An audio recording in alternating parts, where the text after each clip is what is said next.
I would like to call upon our first speaker today from Ain Shams University, Maryam Fatini Mohd Zabudin, with her speech Excellence World Or Hereafter. In the name of Allah, the most gracious, the most merciful. Assalamu alaikum and a very good morning I bid to the honorable panel of judges, the Princess Congressman, and my beloved ladies and gentlemen. This evening, I'm going to give this speech about something that is very important to us, excellence. It is important, right? Yes. So, but before I talk further about excellence, I would like to ask you something. Who do you think you are? A student? A doctor to be? Half a doctor maybe? Or, I heard somebody say, we are a Muslim doctor to be. That's a long title actually. So why did I ask this? Jesse Maxwell, a motivational speaker, once said, success is relative and subjective. It means that your success is different from this person's success. For example, for a businessman, he may be considered successful when he owns a huge business team, or a researcher. He is considered successful when he discovered a new drug. Or for students, maybe we are considered successful when we graduated from a well-known university. But I would like to view this point from a different point of view. Exactly Islam's point of view. Actually, if anybody has realized something, it is that Islam has given us its ummah one absolute meaning of excellence. Meaning that no matter who you are, a businessman or a student, and no matter how people see you, no matter what they say about you, you are still excellent if you have this excellence. So I believe everybody has known what this excellence it is. And I believe if we ask our younger sisters or our younger brother, and if we have our own child, if we ask them, as if they are trained to say, I want to be in paradise, or shut up together, or do all good things together. And I believe this is the true excellence.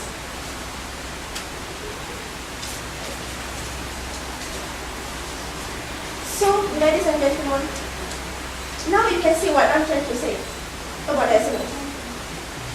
So, what do we have to do to achieve this excellence? Okay, you know people, I know somebody who has this excellence in the world and hereafter. 1,000 years ago, there is this one man who changed the world. Before he came, the world has waited for him. And after he's gone, we miss him so much. And this great man is none other than our Prophet Muhammad sallallahu alaihi wasallam. So, this evening, I want to refer him as our role model of excellence. So, what do we do to be like him? We want to be like him, right?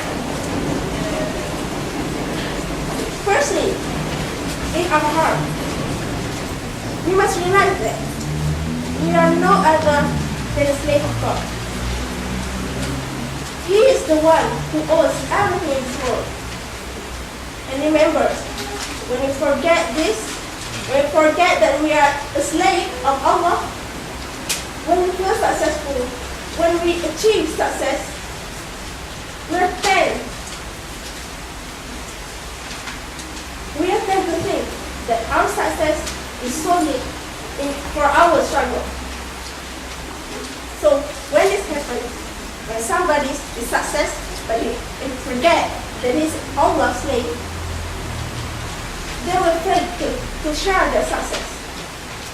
For example, for a businessman, or for a rich person. He's afraid to share their fortune. He's afraid to give donations as if their fortune will disappear from them. And for excellent students like you, they will be afraid that if he teaches someone else, they will surpass him. Okay, secondly, what about our beloved Prophet's manners toward people? The Prophet ﷺ says, God has sent me to this world to perfect good manners and to do good deeds. How gentle is he that he can share his food when he's hungry to other person? And how gentle is he that he can be kind to a Jew woman who throw his sheep. When she's sick, he goes to her and be kind to her. And how gracious is he that when one tribe, Taif, when he called them, what did they do? They reject him. They throw rocks at him. But when Gabriel was to befall the mountain on them, what did he say? If they are not accepting my cause, maybe their descendants will. People, if we are to evaluate our manners and his manners, oh, what a long journey we have to go if we want to be like him. So I hope Allah will bless us in this journey. Ladies and gentlemen, my next point is, we must be sincere. We must be thankful of what God has given to us. But how? Is it enough to pray 5 times a day? Is it enough to stay hungry for the whole month of Ramadan? Of course not. What's being sincere mean? Sincere means every word you speak, every step you take, and every thought passes your mind, it is all for Allah. Everything you do is for Allah. And what about being thankful? Being thankful is not just about saying Alhamdulillah with our own mouth. But actually, our action is what says Alhamdulillah to Allah. Remember, the hadith narrated from Ain Shams say that Rasulullah ﷺ stands in his night prayers until his feet were sore. She asked him, on what purpose you did this? You have been forgiven for all your sins. But what do you say? Am I not a thankful slave? Subhanallah. My fellow friends, we are here, far away from our children and parents. So I want to ask everybody, have we prayed for our parents today? Have we remembered them today? Or have we called them this week? Listen people, our parents is the most important part of us. Yes, that an important part of us. Even though we sometimes don't even remember them, they always remember us in their prayers. And remember, we are here today because of that. Please guys, if I am to say that the only reason people succeed in their life, the one reason is their parents. So, if anybody here hasn't called your parents, please, if you go home after this, pick up your phone, dial your number, and tell them, I miss you, I love you, and please seek their forgiveness for all we did that might have chosen. Ladies and gentlemen, my final word is, it is not for you to choose to be excellent or not. Yeah, you must be excellent. It's a must to be excellent. But if the choice is whether to be excellent in this world or in the hereafter or both, it is for you to choose. Thank you.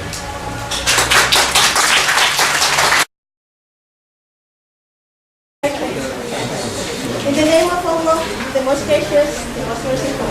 Assalamu alaikum and a very good evening, I mean, panel of judges, besides some people, and the whole my beloved ladies and gentlemen. I'm given a very nice question.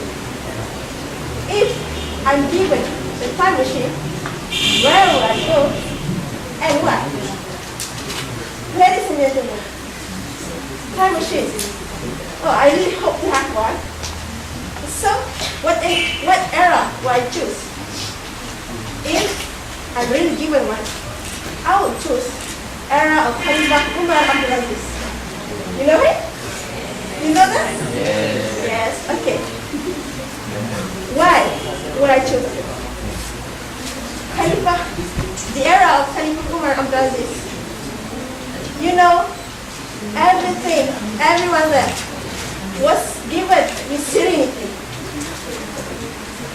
There is no difference between the rich and the poor. There is no crimes at all. And even a lion in the era won't chase the goat. Why? That is because Allah has given them hikmah. Then, if I were to go there, I will bring all these technologies here in this modern world there. What for? I want everybody in this world knows what it would look like if Islam has given the chance to this. What do you say? To rules the world. Yeah, thank you very much. So, if people were to see what actually Islam's kingdom looks like, oh my God, I think everybody in this world will convert to Islam. Yes? Right? Inshallah. Okay. Then, if I were to go there, in that era, I will bring the world to Islam in the era. How? Okay, maybe that time they don't have enough technologies, they don't have enough information that there are other worlds beside them. So they don't go to discover new earth. But if I were to bring modern technologies to there, it will be awesome. That, okay, we have Khalifah Umar Abdul Aziz, a very, what is this? Okay, he's a ruler that is very passionate to give Islam's teaching to the world.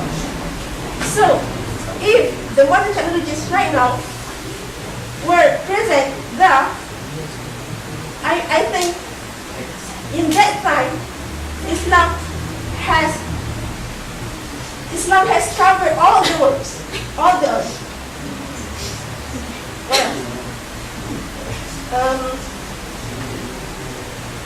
So in this world, now we can see the corruption everywhere. Here's their fault. Here's crimes. Here's rapes. Everywhere. You can only see.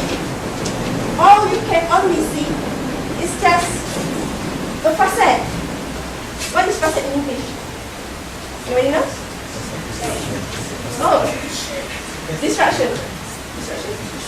Yes. Okay, thank you for that. Nice. I got no idea. Okay, so I think if you all is given a time machine, you want to go there too, right? Yeah. Because that era is the most similar to the era of Rasulullah SAW, right? How much we miss Rasulullah SAW that besides the era of Khalifah Umar, of course, I would go to the era of Rasulullah SAW to meet him, to receive blessings from him, to receive his shafa'ah. Next, please. Okay.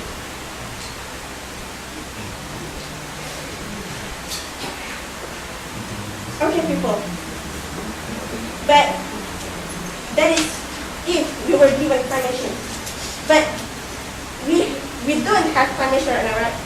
So that it is our responsibility now to bring that era back and bring Islam to the world right now.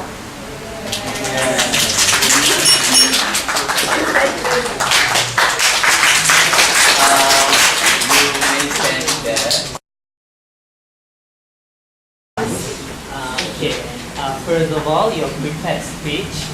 The positive things are the content is very clear. Okay, even though it's a very Islamic religious speech, I like it very much because you have a good structure. And then you include your personal point and advice in your speech. This is very good. But unfortunately, you do have like some simple grammatical error, like parents should be are, not is. And then some pronunciation, like beloved, it's not beloved, right? And then your content, even though it's clear, you have not much factual evidence. You keep repeating using Prophet Muhammad. It's very good, but you have to be more universal and more diverse in using evidence. I mean, to get audience convinced, right? And then your delivery, your body language is good, but you are a little dependent on your cards, okay, on your flashcard. And when you are doing your impromptu, it's better, much better than your prepared because there are no flashcard anymore. It's very good. You're more relaxed actually. And then what the judges notice the most is your pronunciation again. It's not very clear. And your delivering of sentences is not clear toward the end. So it's kind of difficult for us to grasp the points. And then your emphasis of words is not very accurate. I mean, you have to tackle certain word that you want to emphasize, right? And then in your impromptu, I said it, I like it very much because you are very relaxed. You're natural and confident, even though you're a bit nervous. And I love the choice of Caliph Omar era, even though I think during Caliph Harun al-Rashid would be better because it's like the father of Caliph Ma'mun. Are you like mistaken with Caliph Harun al-Rashid? No. Okay.